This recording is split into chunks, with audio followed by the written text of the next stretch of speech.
Good evening, everyone. Sorry for the tight quarters. It's unfortunately, this was about all we could get, and we thought the library would be a good location for us to hold this first debate. To that point, since I did mention that, we are having a second debate. It will take place next week at the VFW. We will be sending out some information actually starting this evening, I believe, with regards to the details of that particular debate. My name is Mike Jones. This debate and the subsequent debates are being put on by an organization that I'm part of called Englewood Citizens for City Transparency. Self-explanatory in the title of that group. We are a group of citizens that have gotten together for the very reason of ensuring that we have transparency with our city government. And we want the citizens to be heard. That is probably the primary focus that we have with regards to all the events and all of the actions that we take as a group. And so your voice is extremely important. This whole process as a recall or whether it's for some other issue, again, we want to make sure that the citizen voices are heard. To that point, with regards to this evening's debate, this debate we've put together fairly quickly over the last 5 days. So, you know, we feel that we have given plenty of notice and or we have invited parties from both sides of this particular situation, which is a recall for Lorette Barentine in District 3. And we welcome a debate about the particular issues that have been brought up that are part of the petition for this recall. And to that point, again, our goal is to get information out to the citizens to make sure that everyone is clearly informed on both sides of the issues. This is not a partisan debate that we're putting on. We all have our sides that we sit on. That is actually of no concern to me at this point. My concern is to hear the voice of the individuals that can give us information with regards to this recall. To that point, I'm going to read something very quickly to start off the debate. As I mentioned, about 5 days ago, we actually began efforts to get in touch with the petitioners of the recall and have used a number of methods in order to do that. We have sent out numerous requests through their website that they have to get in touch with them. We have also posted on a daily basis on Nextdoor, as well as we have put flyers out. And in one case that I'm aware of, one of the petitioners has actually been spoken to directly and made aware of the debate. So while it's a 5-day turnaround with regards to the actual debate taking place, we feel that ample request has been made in ample time for the debate itself. The only response back that we received was about an hour ago. I got an email, and I take that back. It wasn't an email. It was a Nextdoor posting with regards to the debate.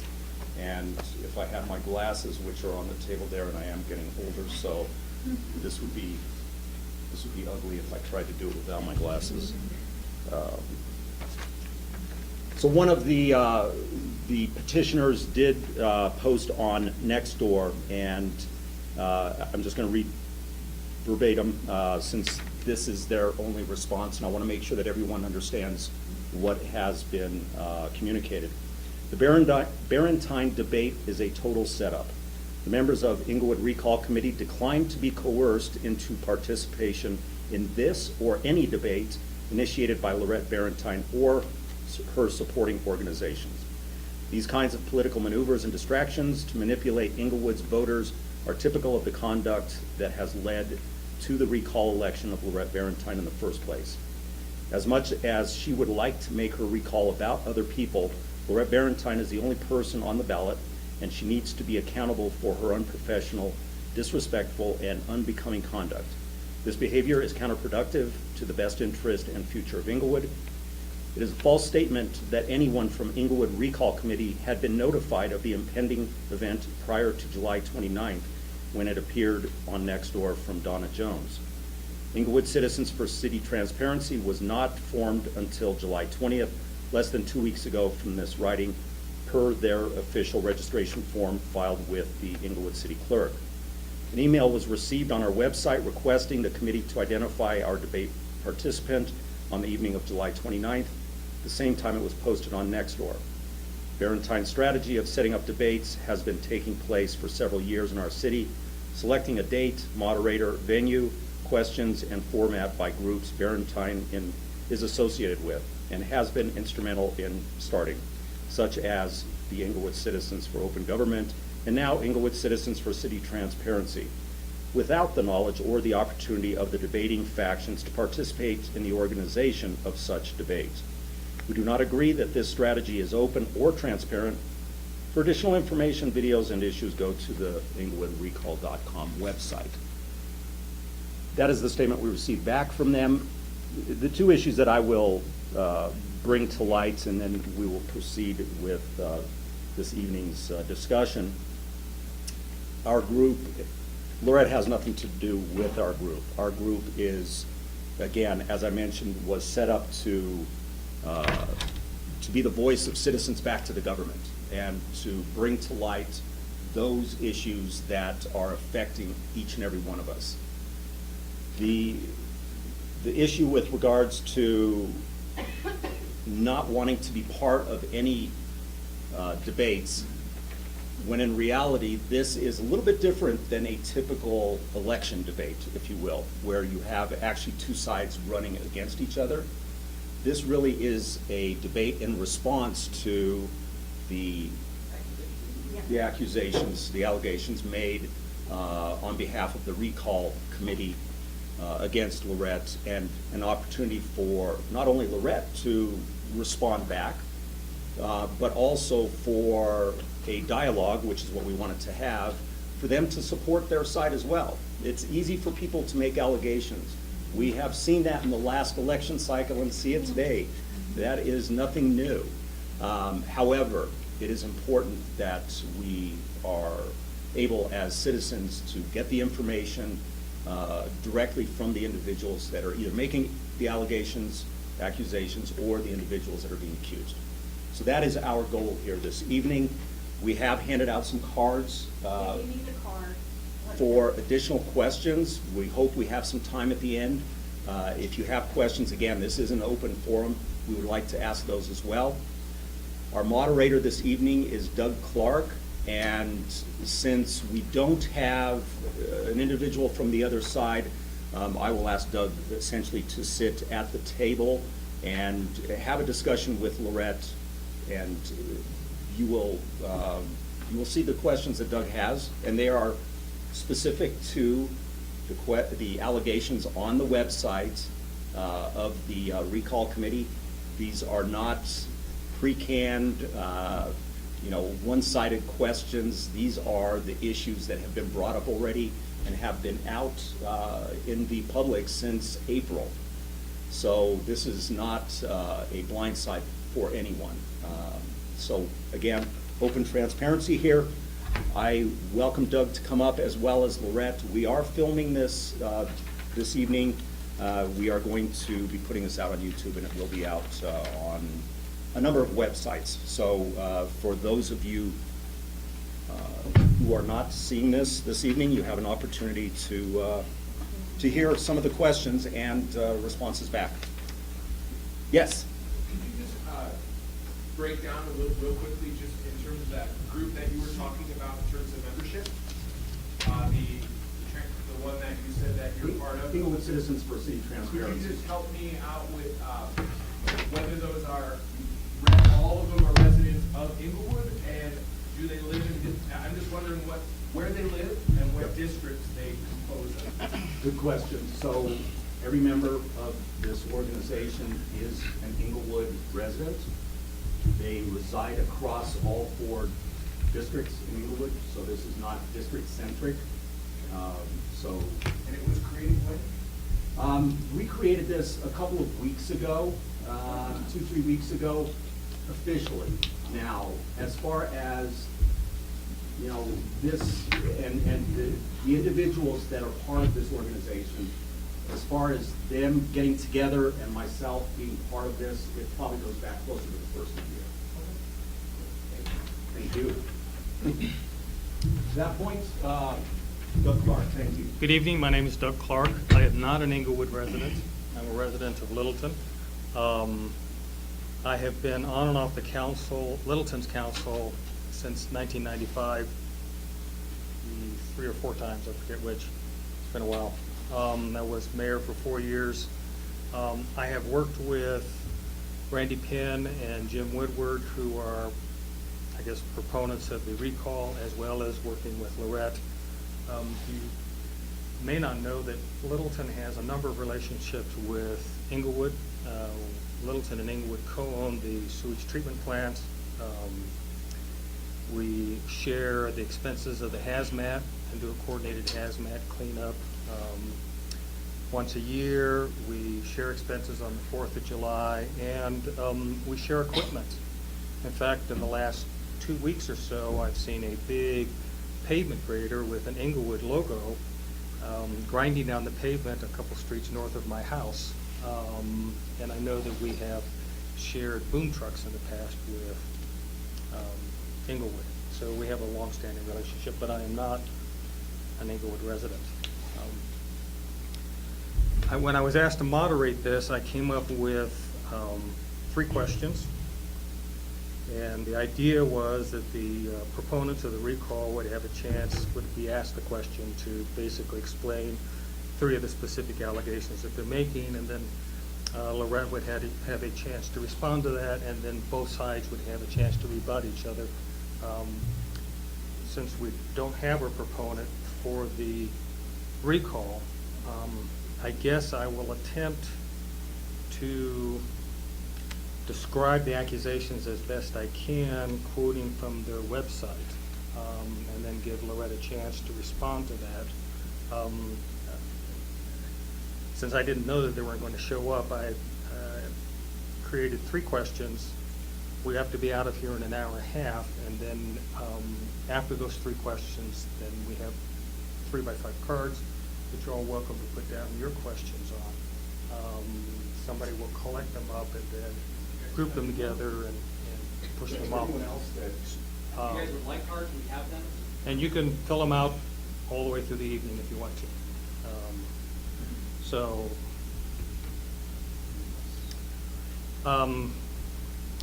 The first question was going to be, you, the recall committee, accused Lorette of lying and false accusations, specifically mentioning the study session on February 26, 2018, where the organizers of the recall said Lorette launched an unprovoked and slanderous attack on Giving Heart, a local nonprofit that assists homeless Englewood residents. The question was going to be, please list the specific accusations that Lorette made during the meeting that you consider to be slanderous and unprovoked, and why you think those accusations were false.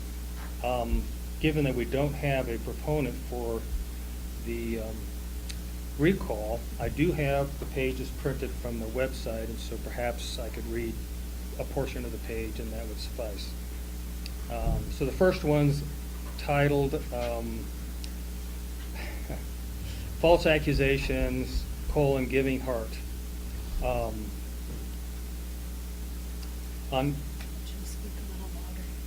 okay. Can you speak up a little bit?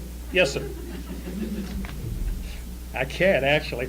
On February 26, 2018, Ms. Barentine launched an unprovoked and slanderous attack on Giving Heart, a local nonprofit that assists homeless Englewood residents.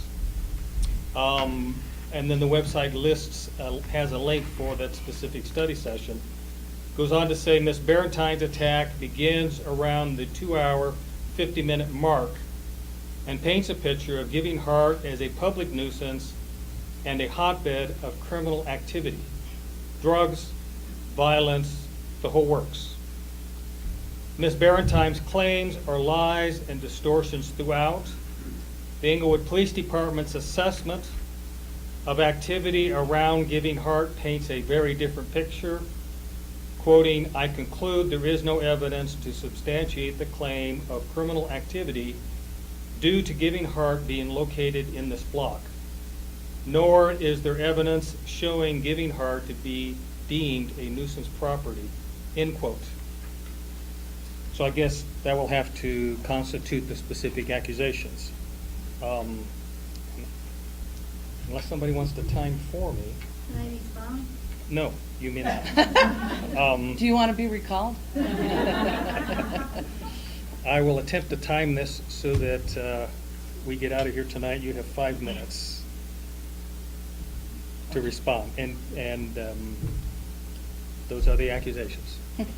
I really appreciate everybody coming out tonight. I know that this organization did this at short notice, but if Mr. Gorski, Mr. Penn, Mr. Woodward, anybody, any organization wants to put on a debate, I will be there. I am somewhat taken aback by the constant rhetoric that I control anybody or that I tell anybody what to think or what to say, and I am offended by that. And I don't, many of us have disagreed in this room, but I've never told anybody what to say or what to believe. We try to work together, and I'm offended on behalf of the citizens of District 3 that anybody would control them or that anybody would make those kind of accusations for them. We have a pretty independent, free-thinking community that is intelligent enough to come up to their own conclusions. And again, from the beginning in July 3rd, right away with the press, I told them that I would go ahead and debate anywhere, anytime, any of these accusations with any group. No questions given to me ahead of time. I do not pick who the moderators are. I am not. I want people to have the information so that we can make the best informed decision that we can and that you know what's going on. For Giving Heart, I am grateful for any organization that is attempting to try and help the homeless in our community. But they have to do it legally. And kindness is not just, kindness and respect matter, both for the people who are residents in that area for Giving Heart in the 4300 block, and for the homeless people that are there for their services, that are being enticed to come to that area to get services. I encourage you all, as they asked for you to go and listen to that tape, what I asked them to do is to open their doors earlier so that homeless people who are seeking shelter in severe weather nights are not on the street on Broadway waiting for them to open their doors. There were complaints of drug deals and fights, but there are some women, some older adults there, some elderly people that don't want to be caught in the mix of people. And sometimes there are as many as 50, 60 people out there, and they're out in the cold, they're out in the rain, they're out in the snow. And I asked them to please figure out a way to open up their doors sooner. That is not a kindness. That is a little cruel to the homeless to do that. It is cruel to the business owners in that area to have that many people blocking the entrances to their businesses. There was an assault of a business owner on that block. We have had difficulty keeping businesses there, and we've had complaints. Once Giving Heart has filled their 30 slots, what happens to the rest of the people that are going there? They go into the neighborhood, they go into the garages, and they go into the yards, and people are finding drug paraphernalia. That is not a kindness either. When the issue came up, and we found out that one of the volunteers from Giving Heart, documented in the paper, was allowing people to stay in his shed in the backyard at the encouragement of Giving Heart. This is on Channel 7, it's documented, I didn't make this up. Those were the people that were convicted pedophiles. Those were the people that were charging homeless people to stay in their shed. They were a volunteer at Giving Heart, and Giving Heart knew that they were sending somebody to go stay in a shed in somebody's backyard. Not fair to the residents around that And then in the end, that volunteer giving heart wasn't vetted. They were arrested for child pornography, for abuse of their own father. I do believe that's cruel. I do believe that's inappropriate. We have to make sure that if we're going to have volunteers, that the volunteers are vetted, because they were telling people that the homeless were being vetted, and background checked. So if we're going to bring this into our community, we have to do it responsibly, and we have to make sure that everybody's safe, not just the residents, but the volunteers, as well as the homeless people. One of the reasons that I know, You have 1 minute. and this is somewhat difficult for me, one of the reasons that I know that man, that pedophile, the guy who was arrested and charged for child pornography, was because my brother was one of the people that was living in that shed back there. And my mother doesn't think it's a kindness that some Christian organization sent her son to go stay in somebody's shed. That's also how I know that they were paying. He's been homeless for 40 years. He always has a place to stay, and that's what's me, as soon as he's not on drugs and he's not dangerous. We have to be a little bit more responsible in our compassion so that everybody is considered and taken care of. Thank you. Thank you.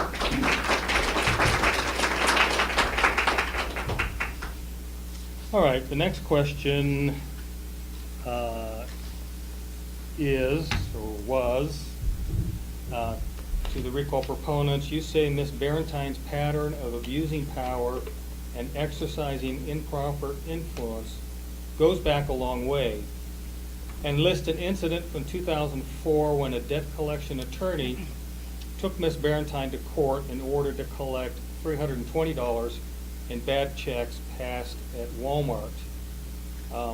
Question was, please explain what happened at that incident and which specific actions Lorette took which you believe to indicate an abuse of power and or exercising improper influence. So I guess I will take from their website, there is a page which is titled Improper Influence, a Finger on the Scales. And what the website says is Ms. Barentine's pattern of abusing power and exercising improper influence goes back a long way. According to the article below, when a debt collection agency or attorney contacted her to collect $320 in bad checks that had been passed at the Walmart in 2004, Ms. Barentine maintained that it was a case of identity theft stemming from her purse being stolen back in 1999, but refused to provide her signature for comparison to the signature on the bad checks. Instead, Ms. Barentine contacted the district attorney, whom she knew through her Republican Party connections. The DA threatened the debt collection attorney with an investigation if he didn't drop the matter. In 2006, the DA was officially censored for exercising improper influence on Ms. Barentine's behalf. And then they have a link that lists to the Westward, which has an article titled "A Thumb on the Scales." So, Ms. Barentine, you've been accused of a pattern of abusing power and exercising improper influence. Why don't you explain what happened with the debt collection so the people that haven't read the article can understand what's taking place, or what has taken place? Seems uncomfortable to sit, but my purse did get stolen. I was a block captain. I went to a neighborhood watch meeting where a lot of elderly women, the police were giving a presentation on identity theft, and a lot of the women, a lot of them from Simon Center, they had this over at Molly Center, the meeting, and they were complaining that collection agencies were calling them and, kind of strong-arming them to pay so that they could keep it off of their record and all of this. So I kind of knew that this was going on, and then when it happened to me, and I had a debt collection agency going, we're going to take your house, we know where you live, just threatening me, and I said, take me to court. Over a $300 bad check. Excuse me? Well, the one with that particular credit agency, I might have been, I don't know, it was so long ago, but there were checks written all the way down in Canyon City. I mean, it went over the course of a couple of years of checks being written and it showing up, and then it would go away and show up. This was the only one that threatened the way that they did, that made me so uncomfortable. I do accounting, and I have dealt with some collection agencies. This one seemed a little bit shady, and what they wanted was they wanted me to send them a copy of my driver's license, and I said, no, I would prefer you take me to court. I will go ahead and provide whatever documentation, because I didn't want them to have my signature in my driver's license, because they were already threatening me and being kind of shady. So I went to court, and the judge said you have to go to mediation. I had to pay $100 to go to mediation. He said, I'll drop the charges. I said, give me my $100 back. You knew that I didn't do this. And he said, yeah, no, you didn't, but I caused them trouble. So I went and fought for the $100. So he was going to drop the charges. The problem was, after I went to that neighborhood watch meeting and realized that these issues were farther spread than me, I became determined to get that $100 back and hold them accountable for the threats, for the way that they behaved, for them not to go ahead and treat people in the community like that when they know. I mean, I had a police report for the person. I had other reports. I reported every time a check, that it was reported to me that a check had been done. I gave all that to the police department. But I was determined, and I can be very stubborn, and I was determined that they should learn a lesson that they cannot just run over people. So that was where it was. Once I complained to her, how she handled it with the collection agency was, I had no knowledge of that until it came out in the press later. I handled the case myself. He made a decision the night before we went to court to give me my $100. Even though I was going to do this pro se on my own, he decided that I might have a better chance of winning the case than he did. Although up to the night before the court case, he was telling me he was going to take my home from me. And so I had a small child on oxygen and sick at the time, so I was a little nervous. I did go and complain to the district attorney, but not on my behalf. I'm quite capable of handling myself. So I did get my $100 back though. All righty. Third question is, the proponents accuse Lorette of secrecy, collusion, and false accusations, along with harassing citizens and city staff. And on the website, they list the Englewood Environmental Foundation as a specific example. That webpage is titled Cloak and Dagger, and it says secrecy, collusion, and false accusations are regular tactics used by Ms. Barentine to harass citizens and city staff and obstruct city business. This was displayed in high relief at the March 5th, 2018 council meeting. The video is included below, but a little context will give you help before you watch it. Well, a little context is another 2 pages of information. So why don't you explain what's going on with ETH, and if you know what their beef is, because I'm not sure I understand it. EAF is the Englewood Environmental Foundation. That and the Englewood McClellan Reservoir Foundation were started approximately the same time in the late 90s. We have one person here who knows a lot about that. It was Elaine Hultz and Doug Cohen who originally brought up the issues about why there was property in Englewood that was owned by a corporation that was run by our employees. That was 10 years ago. And so that was part of the catalyst for me to start looking into it. I had been on council before. I'd gotten off. I'd gone, wait a second, get a little bit more educated on what was going on with these.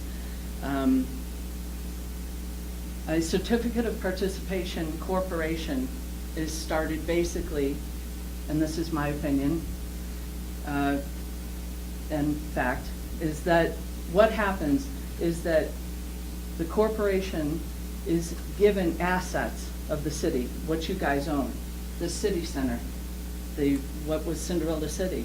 There's a list of properties. They were turned over to this corporation. What happens basically for the certificate of participation is that it is a way to give an asset to another entity and the debt. So it bypasses state law that I think was set up in the 30s, 40s, and it bypasses Tabor, which is the right for you to vote on whether you go into debt. The state law that was done previously requires that if a community, if a municipality is going to go into debt, it has a way to pay it back. Usually that's a bond or a tax, something, but that's usually voted on. Or back before Tabor, if it wasn't voted on, somebody might get not voted on the next time an election came up. So, but this is a way to go ahead and put those assets in and the debt. So the Inglewood Environmental Foundation owns this. They own it. We pay rent for the city hall to the Inglewood Environmental Foundation. The board, by the Articles of Incorporation, you can go on the Secretary of State site and look that up. The board is by position. That is the Inglewood Chief Financial Officer, the Inglewood Public Works Director, and the Inglewood Public Community Development Director. So whoever is the employee in that position is on the board for this corporation. As a result of, they remove snow, they have contracts for the parking, they do all of that, so they're own, and they own the asset. So as a result of what some citizens had brought up, I said, I'll go find out. So I did some open records requests and found out that as a separate corporation, they are not Coro requestable. That is the Colorado Open Records Act, that they are a private entity, that they are not transparent, and that became a concern at that time. The issue then became part of the 2015 election when I got elected, and that I would hold that accountable. So in November, immediately after I was sworn in, I asked to see the books for the Inglewood Environmental Foundation. That was a Monday. On Tuesday, the city manager and the assistant city manager said that they had looked at the books, that they were concerned, and they turned them over to the district attorney. Council did not ask for it to be turned over to the district attorney. I did not ask for it to be turned over to the district attorney. That's just what happened. It sat with the district attorney for about a year and a half. A year and a half later, we got a letter that said basically that the statute of limitations had run out and they were not going to be looking at any criminal charges. Another council member and I took that to the city attorney, the new city attorney, after we found out there were some additional reports. We brought that and she said that maybe we should start with a forensic audit. That's what I've been requesting since then, and the council just recently turned it down. They have changed it to wanting to ask for a performance audit. I think that all of the issues that have been brought up over the last 10 years would be cleared up with a forensic audit, and as soon as I asked for a forensic audit, I didn't get the audit, I got recalled. So there is some belief for me that the two are connected. So I am and will always continue to want to get that information. We either clear up the information or we hold people accountable and do a much better job in the future. We have 7 years left on the money that's owed on this before the asset is released. So we still have some accountability to make sure that's there over these years until this building is paid off. Okay, thank you. It's kind of a complicated situation, so I do apologize. Well, the good news is we're ahead of schedule. We only have one party and there's no rebuttal back and forth.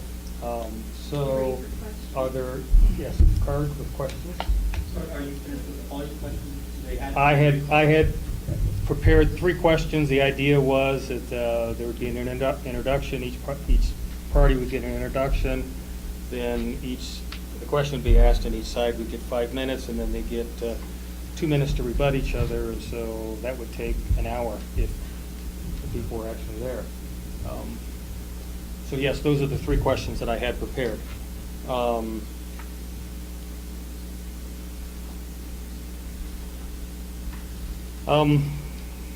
Okay. First question is, and I don't know, it says, what laws were broken by a council member that would have her removed and the will of the people's votes overturned? I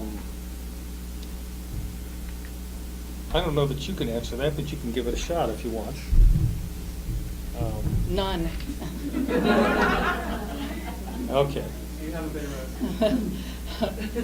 I was born in Chicago. I am not doing Chicago proud with the reasons that this recall, so, no, there are no legal reasons in.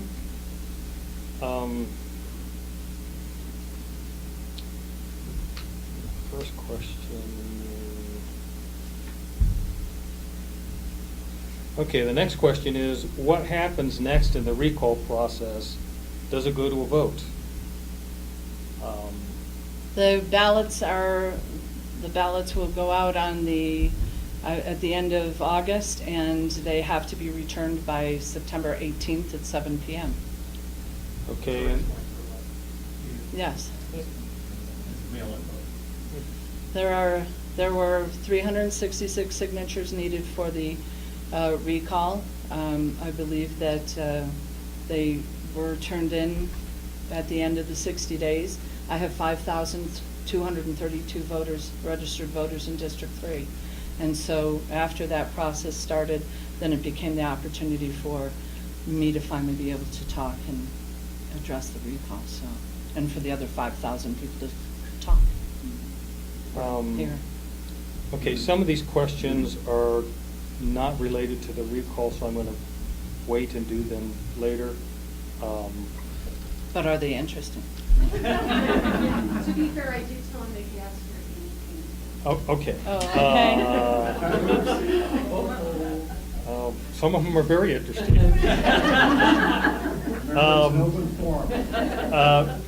But we have somebody that specifically has a question about the first question, although he doesn't put down the question of what the first question is. So What first? the first question was the one about Giving Heart and your unprovoked and slanderous attack on Giving Heart. There is another question here related to Giving Heart, so since I don't know what the question is, I can't ask it. I mean, whoever had that question, if you want to ask the question. I'm more Well, I than think happy it's more of a to. statement, I think I Oh, put that in okay. there. One of the things I want people to understand, and I apologize, I'm not trying to take this over. I got involved with the city and went on March 22nd this year by request of all the people, all the businesses on the 4300 block south on Broadway where Giving Heart is. I have had buckets of human feces delivered to my door. I have picked up needles, I have picked up drugs, I have picked up people sleeping in the back I'm alley. going to ask for the moderator Huge to. on a daily basis. So the question is? Well, the question is, when they say that these things are not happening from the standpoint, and it's unprovoked, the reality was, she was asked, not only by me, but by the rest of the people that sat around a table that is having this issue. Okay, sir. So can you tell us a little bit more about that in those meetings? I think you're gonna answer it. That wasn't a question. That was a statement. I do have a Oh, question. we have a couple of moderators. I do have a question about Giving Heart, though. And it says, what is your plan, your personal plan regarding faith-based food banks? And then it lists specifically Giving Heart and urinating and defecating in Giving Heart's alley. So that's more of a question. I think. Yeah, that was mine. Just, do you have a personal plan of action? Because it's a problem. I live over there. Yeah, it is. I mean, the businesses along the 4300 block have, we're trying to work together with Giving Heart to try and do some cleanups. I think that the Englewood Tavern, Knuckleheads, several of the businesses, the vape shop, which is now another organization has moved in there since that business left. And even I went and took a tour of Nature's Kiss, and they are all very committed to trying to work together to make sure that that stays cleaned up, that there's not loitering, that we're not putting people, either the residents or the people seeking services, in any kind of danger. There are over 20 churches in this community that provide food, that do food bank services. I do not know, I have several of them in District 3, and I have no other complaints from residences or businesses except this one. I don't know why there has been this animus going back and forth, but Do you have any thoughts about how you can measure the problem? There's a lot of thoughts about how big the problem is, but is anyone measuring the problem? one of the things that, one of the reasons that it's created an issue, and I'm trying to work with the organization that does the Severe Weather Network, the church that they end up going to, and I've talked to a lot of congregants that go there, is that we're being used here as a staging center to go ahead and then vet people that then go and spend the night somewhere else. And with all the kindness and I believe Christian charity that they had, but what they told me was, we don't want them in our neighborhood. We want them staged there. Then they come spend the night, and then 7 o'clock in the morning, they ship them back to my district, to our neighborhood. And so I said, that's a problem, because what you're doing is you're encouraging everybody to come to the center here in order to get any service. If they go directly to the church, they will not get service. They have to come to Inglewood to do that. If there's not a bed for them, they're not going to go that far. So yes, I'm trying to work with some of these organizations. Love Inc. is over the head of that. Part of the problem that the businesses had in that area was that they felt that the police were not responding, that they were minimizing the problem, that they were not accurately describing what was going on. And it came to a bit of a head when we found out that the sergeant for the impact team was on the board for Giving Heart. Those businesses then don't believe that they're being accurately I represented didn't in know it. that, so that's a conflict, absolutely. He did leave the board It's in the first time I'm Jan- hearing that. He left the board in January of this last year, and yes, that gives people a feeling, and I believe his heart is in the right place, and he's trying to do a good job, but it does make people think that maybe he has some skin in the game to minimize. Are you working on a plan? Yes, we are. Okay.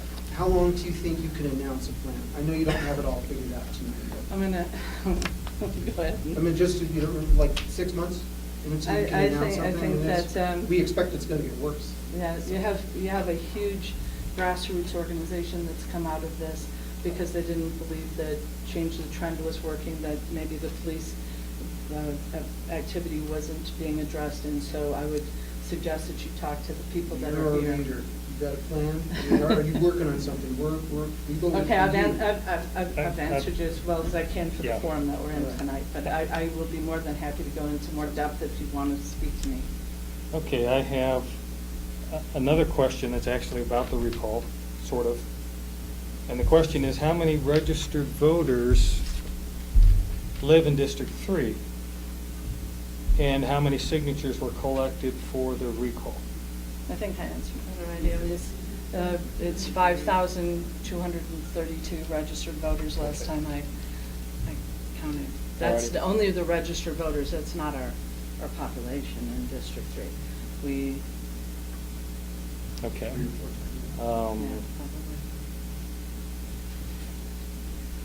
probably. I have a statement that's not a question, and it's related to westward and socialism, so I think we'll pass that one. And we had this one already answered about the specifically faith-based businesses.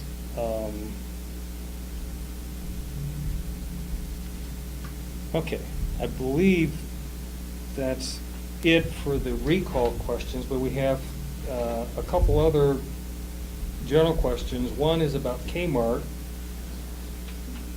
Is it possible for a former group of people associated with the sale of the Englewood Depot to now be involved with the sale of the Kmart property to a high-density developer without the consent of the citizens? That's the question. I'm not familiar enough with the politics here to know if this is a loaded question. It's not slightly or not. around about, but I kind of think I know what they're talking about. Okay. There was a presentation, a community meeting for the Kmart property. Basically, they were presenting that they were going to keep the foundation of it and kind of do a bit of a storefront and some retail on just that Kmart piece. The reason that it's a PUD, which means it's a change of zoning, and the reason that they were reaching out to the community is because they need to change the zoning and do a PUD, a planned unit development, in order to have storage back there. So they could just do retail if they want. It's already zoned for that. They have a right to do that. But to put those storage units in there.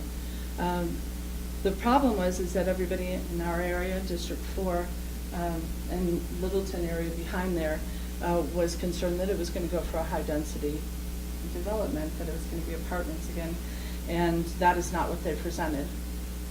The concern is that as I was walking out, a woman asked them, where do you think this property is going to be in 5 years? And he said, we're going to go back, we're probably going to go back for the residential piece. That is a concern. If they are not upfront in telling people right now what they intend to do. I brought that up at a council meeting. I'm a little concerned that this comment got brought up, and I was told that there's an overlay for residential on there. I do not know that. I have not been able to find that on the zoning piece, but that got brought up somewhat. So I think that the community just needs to be a little bit more involved and know exactly what's going on for that area, because I think there's a little bit of pushback for a density, especially in that area. So whoever that was, you're apparently kind of savvy in figuring things out, because I was very stunned by that. I was surprised, so. Okay, I guess there is one more question, sort of, that I missed, because it's on the back, and there's a question numbered 1 and a question numbered 4. I don't see a 2 and a 3. So I'll ask the number 4 question, which says, my neighbors who volunteer on several committees say you are argumentative and difficult to work with. What's your plan going forward to heal wounds and to lead us? We have an amazing council now. I mean, everybody is respectful to each other. We get along. We're able to have some discourse and some pretty robust conversations. I don't think the rhetoric that was done before, that somehow a good council is a council that all agrees and just does 7-0 votes all the time, is somehow a good representation. I don't believe that. I go to a lot of other council meetings. I have participated in state boards, and I was on the board before I got on council. And I think the best representation comes when people are having honest conversations, honest disagreements, but in a respectful manner.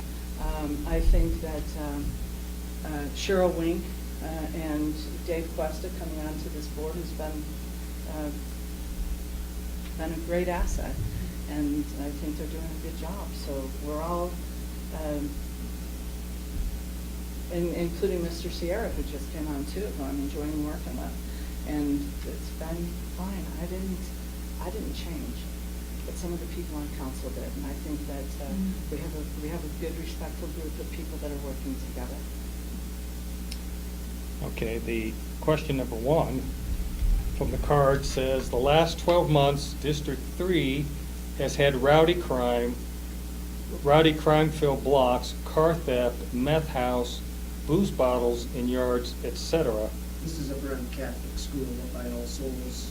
The meth house was on. I'm 40 surprised you years. asked that question. So, just, this is, you didn't do it, but you're our leader. And The problem is aggravating. What's not working? What's your plan? And actually, my daughter and husband just moved into Englewood into District 3. I'm disappointed to hear all these things. I It's should not- have. The question not makes it know sound that. terrible, Well- and it's not. We love our community, but Logan Street is a highway for drunk drivers. We see the smashed vehicles Sunday morning. There was a meth house right across this, within 100 feet of the Catholic All Souls School. But Okay. go on, but you got to plan on this stuff. Like, we're seeing these things. We have to have and- a culture in this city where we are not expecting that a council person is a cheerleader for the city. I do not believe that I am the marketing agent for the city. I love Inglewood. I love a lot of things about Inglewood.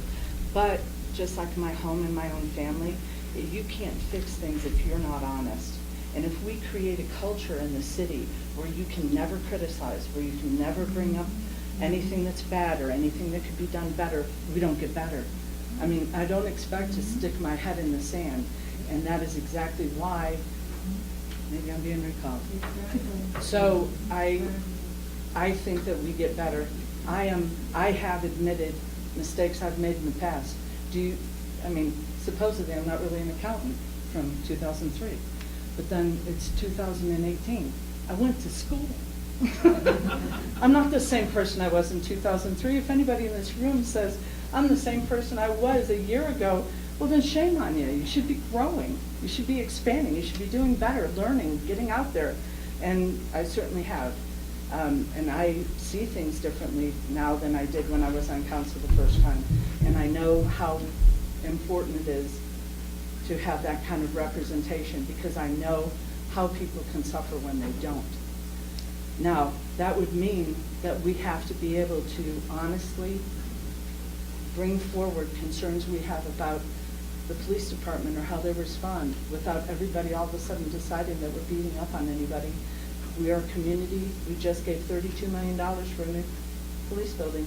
We love our employees and our services. But that doesn't mean that on the other hand, we don't go, hey, we think you could do this better, without everybody, feeling like they're going to get beat up about it, because that's the only way we're going to bridge this. And there are some serious issues that need to be taken care of, and that's not a disrespect for the police.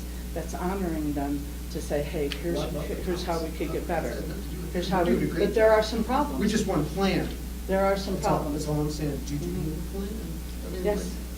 Okay, so the last question that's here is, I don't think related to the recall, and it says, who's responsible for the weeds blocking the sidewalk on the south side of Bellevue between Lincoln and Grant? Some are almost 5 foot tall, and walking is difficult there. A person with a walker or wheelchair would have serious problems. So it's just a general. One of the things City that question. is in part of the recall issue was this code enforcement thing, that I am still a citizen and I can still call code enforcement. I didn't get on council and lose my rights, freedom of speech or ability to follow the law or have somebody else follow it. It took over a year to get trash cans off of the sidewalk that were impeding people from being able, elderly or people who were in any kind of, we were told if they're in a wheelchair, they could just go into the street. We all need to follow the law, all of us, including the city. That includes the medians along Broadway, and that's been brought up several times about why haven't we had a contract to get the weeds out. It's August. We need to get the weeds out of the median in the middle of Broadway, because we should take our responsibility too when it comes to keeping it up, just as much as we do for you. There is a culture, again, of trying to decide whether code enforcement is proactive or reactive. Reactive then means that the only time something gets done is if you complain about your neighbor, and people are not comfortable with that. There are people who would prefer not to go to war with their neighbor or have a problem, but they want an issue taken care of. And out of respect for that, I have told people that if they have a complaint and I can see it and verify it, I'll make the complaint for them, because I want them to have peace in their house, but I also want code followed. And if something is really egregious and it's not being followed, then I have an obligation to help our community out. And then if they want to be mad at me instead of you, I'm okay with that, because it's part of the job. But it isn't special treatment. I mean, I will go and see what's going on, and if it's a violation. Now, the reason for a change in culture is because I don't have better eyes or ears than the code enforcement officer. they should be able to go and see that it's a violation and just go ahead and take care of the law. That's how it was handled when I first moved into this community over 20 years ago. So to put people in a position where they have to be the complainant rather than code, I mean, if I go 50 down Broadway, you don't have to complain, I'll get a ticket because the officer goes, you were speeding. So I think that they need to use that same enforcement policy for code enforcement as well, instead of putting our neighbors against each other, and just that code sees that there's a violation and they write the ticket in the authority that they have in their position. Alrighty, that's almost all the questions. There's one left, and somebody requested that the people that live in District 3 raise their hands. Whoa. Okay. Alrighty, thank you all for coming. That is all of the audience questions and the 3 prepared questions that I prepared this morning. We do have a sign-up sheet. We're going to be getting some signs, yard signs, in about 10 days. And if you'd be willing to put your name and address, phone number, we'll get a hold of you and deliver signs here. Signs for what? Thank you. There will be some other debates, and like I said, if anybody knows of anybody who disagrees with me, who believes that the recall is justified, I would be more than happy to go and talk or be available for that debate as well. The website, Valentine for Inglewood. The donation button is now active. And you are welcome to go on to the website, Valentine for, spell out for, Inglewood, and donate. Thank you all. very much. Thanks for taking those questions, those are not easy. Thanks for being here. Certainly. I have no idea. Is this for me?